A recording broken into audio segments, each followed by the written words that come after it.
আজকাল আমরা সময় বাঁচাতে ট্রেনের থেকে ফ্লাইটকেই বেশি পছন্দ করি, কারণ এই ব্যস্ত জীবনে সময়টাই সবচেয়ে মূল্যবান।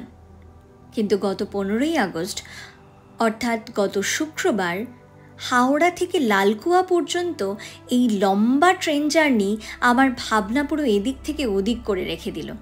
বোঝালো এমন ভ্রমণেরও এক অন্যরকম সুন্দর দিক আছে, যা জীবনের জন্য অতি প্রয়োজনীয়।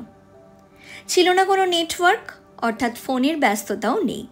এই ব্যস্ত জীবনে আবার খুঁজে পেলাম ভাই বোনদের সাথে আমাদের সেই শৈশব। আড্ডা, গল্প, খেলা, মজা আর প্রকৃতি তো আছেই। কখনো জানলা দিয়ে শহরের ব্যস্ততা, আবার কোথাও শান্ত চাষের জমি, কোথাও ছোট পাহাড়ের টিলা, আবার কখনো বারাণসীর ঘাট দর্শন। আর এই ভ্রমণ শুধু আনন্দই দেয়নি, সময়ের গুরুত্বও কিন্তু মনে করিয়ে দিয়েছে বারবার।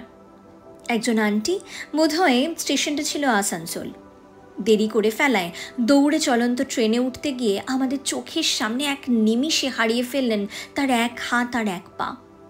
আবার হঠাৎ মাঝরাতে এক বোনের অনুরোধে জানলাম তাকে একজন লোক ক্রমাগত বিরক্ত করছে। সবাই মিলে ঝাঁপিয়ে পড়লাম সেটা কিভাবে প্রতিবাদ করা যায় সেই নিয়ে। সাথে সাথে যোগ্য জায়গায় কমপ্লেন করে এই ব্যবস্থা করলাম যাতে সেই লোকটিকে শাস্তি দিতে পারি। সব মিলিয়ে এই ট্রেন জার্নি বা এই ট্রেন যাত্রা আমাকে শিখিয়েছে সময়ের মূল্য, সতর্কতার প্রয়োজন, আর ভয়ের মধ্যেও লুকিয়ে থাকে জীবনের সবচেয়ে সুন্দর মুহূর্তগুলো।